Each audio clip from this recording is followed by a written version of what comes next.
Hello everyone.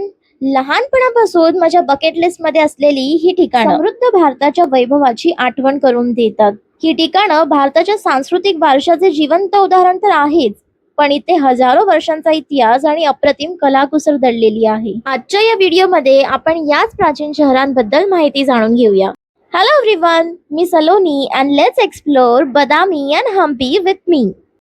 चालुक्यांची राजधानी असणाऱ्या या 1400 वर्ष जुन्या बदामी शहराबद्दल माहिती जाणून घेऊया. राजा पुलकेशी पहिला याने बदामी शहर विकसित केले. बदामी या शहराचे पहिले नाव वातापी असे होते. काळानुसार आणि वेगवेगळ्या भाषांच्या प्रभावामुळे वातापी या शब्दाचा उच्चार बदलत गेला. अपभ्रंश होत बदामी हे नाव उदयास आले. बदामी हे शहर इथे आढळणाऱ्या लालसर दगडांवरती केलेल्या कोरीव काम तसेच इथल्या स्थापत्य शैलीमुळे प्रसिद्ध आहे. मी बदामी फिरण्याची सुरुवात केली बदामी पुरातत्व संग्रहालय आर्किओलॉजिकल म्युझियम ऑफ बदामी पासून. या संग्रहालयाची स्थापना 1979 ते 1982 च्या दरम्यान भारतीय पुरातत्व सर्वेक्षण विभाग ASI यांच्यातर्फे करण्यात आली. बदामी किल्ल्याच्या पायथ्याशी असलेल्या या संग्रहालयामध्ये विविध शिल्पे, देवी देवतांच्या मूर्ती पाहायला मिळतात. इथलं खास आकर्षण म्हणजे इथे असणारी लज्जा गौरी आणि मकर तोरण शिल्प. संग्रहालय पाहिल्यानंतर मी गेली बदामी किल्ला पाहण्यासाठी. या किल्ल्याची उभारणी इसवी सन 543 सुमारास चालुक्य वंशातील पुलकेशी पहिला याने केली. त्यानंतरच्या काळामध्ये विजयनगर साम्राज्य, बहमनी सुलतान, आदिलशाही आणि टिपू सुलतान यांच्या अधिपत्याखाली हा किल्ला 2 भागांमध्ये विभागलेला आहे. खालचा किल्ला आणि वरचा किल्ला. तसंच या दोन्ही भागांमध्ये 2 मंदिरे सुद्धा आहेत. खालचं शिवालय आणि वरचं शिवालय. 2 उंच टेकडींवर वसलेला हा किल्ला आणि याच्या उंच स्थानामुळे संपूर्ण बदामी शहरावरती नजर ठेवता येते. हा किल्ला चालुक्य स्थापत्य शैलीचा एक उत्कृष्ट नमुना आहे. दगड करून केलेले बांधकाम, भक्कम आणि साधी पण मजबूत रचना ही याची वैशिष्ट्ये आहेत. असा हा सुंदर किल्ला पाहिल्यानंतर मी गेली येथील गुंफा मंदिरे पाहण्यासाठी. येथे एकूण 4 गुंफा मंदिरे आहेत. पहिली गुंफा भगवान शिवाला अर्पण केलेली असून त्यात नटराजाचे सुंदर शिल्प आहे. दुसरी व तिसरी गुंफा भगवान विष्णूंशी संबंधित असून विष्णूंचे विविध अवतार येथे कोरलेले आहेत. चौथी गुंफा जैन धर्माशी संबंधित असून ती धार्मिक सहिष्णुतेचे प्रतीक मानली जाते. बदामी गुंफा आणि बदामी किल्ला या दोघांच्या मध्ये असलेले हे अगस्त्य तीर्थ तलाव आणि त्याच्या काठी असलेले भूतनाथाचे मंदिर अतिशय मनमोहक असं सुंदर दृश्य मनात साठवत मी पोहोचली बनशंकरी मंदिराजवळ. बदामी पासून 5-6 किलोमीटर अंतरावर असलेलं चालुक्य काळात बांधलेलं आणि द्रविड शैलीचा प्रभाव असलेलं हे मंदिर. बनशंकरी देवी हे पार्वती देवींचे उग्र आणि शक्तिशाली रूप आहे. दुर्गमासूर नावाच्या राक्षसाचा वध करण्यासाठी या देवीने वनामध्ये वास केला. विविध आयुधे घेऊन ही देवी दुर्गमासुरासोबत लढली, त्याचा अंत केला आणि लोकांना अन्नधान्य मिळवून दिले, म्हणून या देवीला शाकंभरी देवी असेही म्हणतात. डोळ्यांचे पारणे फिटेल असे हे बदामी शहर. हे केवळ ऐतिहासिक नसून हे भारतीय संस्कृती आणि स्थापत्य कलेचा अमूल्य ठेवा आहे. Day 2 in Hampi. बदामी वरून हम्पीला पोहोचण्यासाठी ऑलमोस्ट लेट झालेला. त्या संध्याकाळी मी फक्त होस्पेट मधलं तुंगभद्रा डॅम आणि पार्क हे फिरायचं ठरवलं. तुंगभद्रा धरण हे तुंगभद्रा नदीवर बांधलेलं असून दक्षिण भारतातील मोठ्या सिंचन प्रकल्पापैकी एक आहे. याचं बांधकाम 1949 ला सुरू होऊन 1953 मध्ये पूर्ण झालं. इथे धरणासोबतच खूप मोठं पार्क सुद्धा आहे आणि या पार्क मध्ये वेगवेगळ्या ऍक्टिव्हिटीज आहेत. मी सुरुवात केली इथे असणाऱ्या म्युझिकल फाउंटेन शो पासून.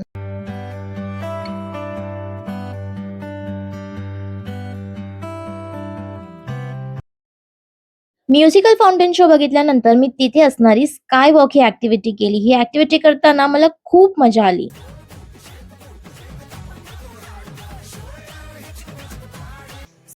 या ऍक्टिव्हिटी नंतर मी तिथेच असणाऱ्या एक्वेरियम मध्ये गेली. या एक्वेरियम मध्ये खूप वेगवेगळ्या प्रकारचे मासे पाहायला मिळतात.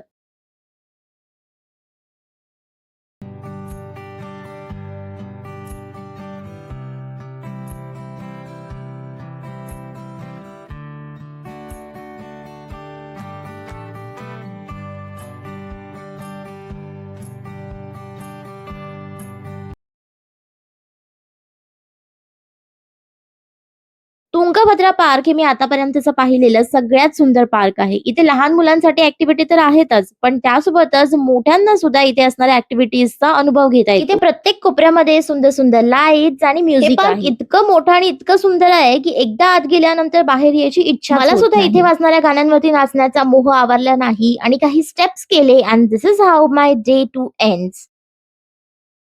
डे 3 ला मी हिप्पी आयलँड फिरली.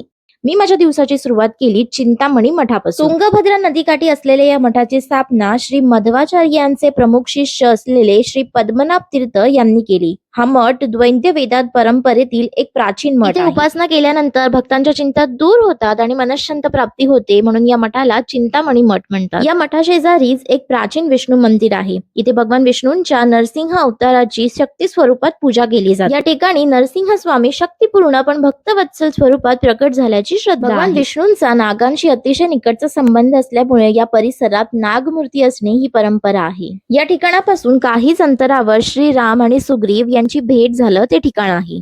या गुहेमध्ये सर्वात प्रथम श्रीराम आणि सुग्रीव यांची भेट झाली. किष्किंधाचे वानरराज वाली आणि सुग्रीव यांच्यामध्ये भांडण झाले आणि त्यावेळी वालीने सुग्रीवांना आपल्या राज्यातून घालवून दिले. त्यावेळी सुग्रीव येथे येऊन राहिले आणि इथेच हनुमानांनी प्रभू श्रीराम आणि सुग्रीव यांची भेट करून दिली. त्यानंतर सुग्रीवांना मदत करण्यासाठी आणि सीता मातेला लंकेतून परत आणण्याची योजना बनवण्यासाठी प्रभू श्रीरामांनी काही दिवस इथेच वास केला. गुहेच्या बाहेरच आम्हाला एक आजोबा भेटले, जे इथले स्थानिक पुजारी आहेत आणि त्यांनी इथली अजून काही ठिकाणं आम्हाला दाखवली. या दगडांमधून जाणाऱ्या त्या प्रत्येक छोट्या छोट्या वाटेवरती रामायणातील काही खुणा लपलेल्या आहेत. इथे असणारी प्रत्येक गोष्ट रामायणाशी साक्ष देते. तुंगभद्रेच्या काठी असलेल्या या ठिकाणी श्रीराम वास करायचे. ते आजोबा आम्हाला या ठिकाणाचं महत्व सांगत होते. या गुहेमध्ये राहून प्रभू श्रीराम पलीकडे राहणाऱ्या वालीच्या प्रत्येक हालचालीवरती लक्ष ठेवा. रात्रीच्या प्रहरी सुद्धा या छोट्याशा खिडकीतून पलीकडे असणाऱ्या वालींवरती त्यांची नजर असायची. इथे असणाऱ्या या छोट्याशा झऱ्यामधून संपूर्ण वानर सेनेला पाणी पुरवठा व्हायचा. इथल्याच पाण्याने वानर सेनेसोबत प्रभू श्रीराम आपली तहान भागवायचे. आणि शेवटी आम्ही प्रभू श्रीराम आणि वानर सेना यांचं जेवण्याचं आणि आराम करण्याचं ठिकाण बघितलं. ते आजोबा खूप कुतूहलाने आम्हाला या सगळ्या गोष्टी दाखवत होते आणि आम्ही सुद्धा हे सगळं बघून थक्क झालो. आणि सगळ्यात शेवटी येतं ते ठिकाण ज्या ठिकाणी उभं राहून सुग्रीवांची मदत करण्यासाठी प्रभू श्रीरामांनी झाडाआड लपून बाण मारून वालीचा वध केला. हे अद्भुत असं ठिकाण पाहून मी पोहोचली वाली केव्सला. डोंगरामध्ये असलेले वाली केव्स या वाली केव्सच्या पायथ्याशी आहे दुर्गा मातेचं मंदिर. हे मंदिर अत्यंत साधं आहे. नैसर्गिक खडकांमध्ये बांधलेल्या या मंदिरात दुर्गा मातेची महिषासुरमर्दिनी स्वरूपातली मूर्ती आहे. किष्किंधा नगरीच्या संरक्षणासाठी देवी दुर्गेने येथे वास केला. संपूर्ण वानरसेना युद्धापूर्वी येथे येऊन देवीची उपासना करायचे. हा भव्य असा गेट वाली केव्सचे मुख्य प्रवेशद्वार आहे. हजारो वर्षांपूर्वीचे भव्य असे प्रवेशद्वार किष्किंधा नगरीच्या संपन्नतेची साक्ष आहे. समोरच्या डोंगराखाली आहे वाली केव्स. इथेच वाली युद्धानंतर येऊन विश्राम करायचे, ध्यान करायचे. ही गुहा किष्किंधाच्या डोंगराळ भागात असल्याने अत्यंत सुरक्षित मानली जाते. गुहेच्या बाहेर गणपती बाप्पाचं मंदिर आहे. तसंच या आजूबाजूच्या परिसरात नवग्रहांचं मंदिर सुद्धा आहे. रात्री पर्वताकडे जात असताना वाटेत आमच्या ड्रायव्हर काकांनी या एका स्थानाजवळ थांबवलं. ही एक पौराणिक गुंफा आहे. याच्याबद्दल मला फार काही माहिती नाहीये आणि मी शोधण्याचा प्रयत्न केला, पण फारशी माहिती सुद्धा उपलब्ध नाहीये. एका छोट्याशा दरवाजातून आम्ही गुंफेमध्ये प्रवेश केला, पण पुढे प्रचंड अंधार असल्यामुळे आम्ही गुंफेत न जाता बाहेरच परत आलो. ही गुफा आतमध्ये प्रचंड मोठी आहे आणि तितकीच अंधारलेली सुद्धा आहे. या गुफेच्या आजूबाजूच्या परिसरामध्ये सुद्धा काही खोल्या आणि असं पाण्याचं कुंड पाहायला मिळेल. या वास्तूच्या रचनेवरून ही वास्तू खूप जुनी असल्याचं जाणवतं. इथे शक्यतो कोणी येत नसल्यामुळे या वास्तूचं नीट संवर्धन होत नाहीये असं जाणवतं. पुढील ठिकाण आहे पंपा सरोवर. पंपा म्हणजे पार्वती देवींचे एक प्राचीन नाव. कथेनुसार देवी पंपाने म्हणजेच पार्वतीने भगवान शंकरांना प्रसन्न करण्यासाठी इथे कठोर तपश्चर्या केली. तिच्या तपश्चर्येमुळे हे सरोवर पवित्र मानले जाते आणि म्हणूनच या सरोवराला पंपा असं नाव पडले. या ठिकाणाचा संबंध रामायणाशी सुद्धा जोडलेला आहे. बरं, रामायणानुसार प्रभू श्रीराम आणि शबरी यांची इथेच भेट झाली, म्हणून हे ठिकाण शबरी गुफा म्हणून सुद्धा ओळखलं जातं. सरोवर आणि गुफा यासोबतच इथे लक्ष्मी मातेचं मंदिर सुद्धा आहे. गाभाऱ्यामध्ये लक्ष्मी मातेची अत्यंत सुबक अशी मूर्ती आहे. पुढील ठिकाण आहे प्रभू श्रीरामांचे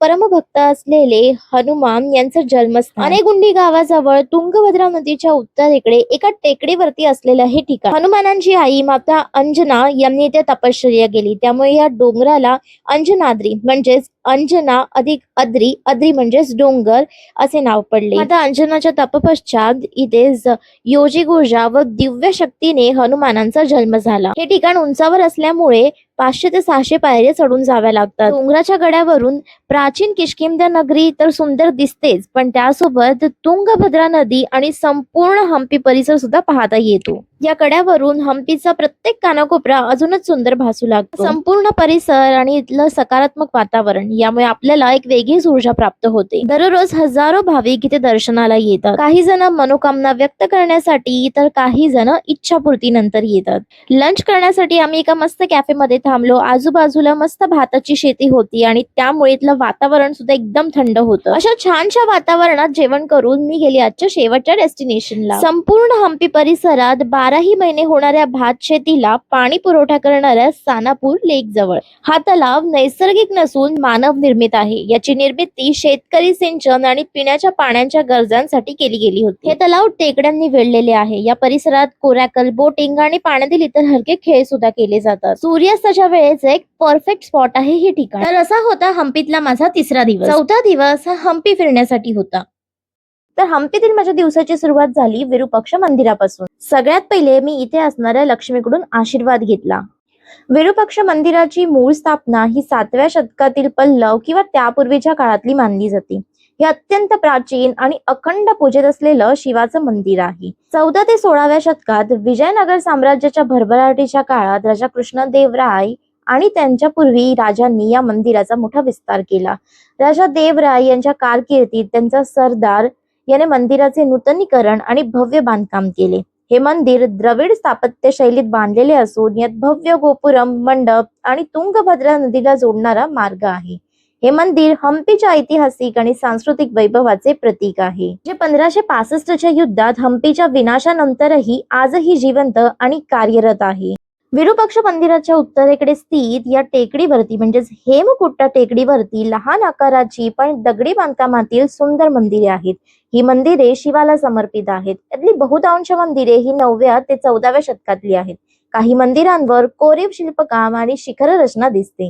सूर्यास्ताच्या वेळी येथून हम्पीचा विहंगम नजारा पाहायला मिळतो. पुढील ठिकाण आहे हम्पीतील जगप्रसिद्ध स्टोन चॅरियट. राजा कृष्णदेवराय जेव्हा ओरिसाला युद्धासाठी गेले होते तेव्हा त्यांना तिथे सूर्य मंदिर दिसलं आणि त्या सूर्य मंदिराचं आर्किटेक्चर राजांना खूप आवडलं आणि त्याचीच प्रतिकृती त्यांनी इथे साकारायची ठरवली. 7 थरांमध्ये द्रविड स्थापत्य शैलीत बनलेला हा रथ ग्रॅनाइट दगडामध्ये बनलेला आहे. या रथाच्या अगदी समोर आहे संगीत मंडप. राजा कृष्णदेवराय यांनी त्यांची दुसरी पत्नी चिन्नादेवी हिच्यासाठी हा सभा मंडप बनवला. राजा कृष्णदेवराय हे कृष्ण भक्त होते आणि त्यांनी त्यांच्या कारकिर्दीत विजय विठ्ठला मंदिर आणि हजाररामा मंदिर ही 2 मोठी मंदिरे बांधली. परंतु 1565च्या तालिकोटच्या युद्धानंतर दख्खनच्या सल्तनचा बहमनी सुलतानद्वारे अनेक मंदिरे नष्ट करण्यात आली, ज्यामध्ये या मंदिरांचे भव्य काम आणि मूर्तींचे मोठे नुकसान झाले. या एकाच परिसरात दगडी रथ, संगीत मंडप, विठ्ठल मंदिर गर्भगृह आणि कल्याण मंडप आहे.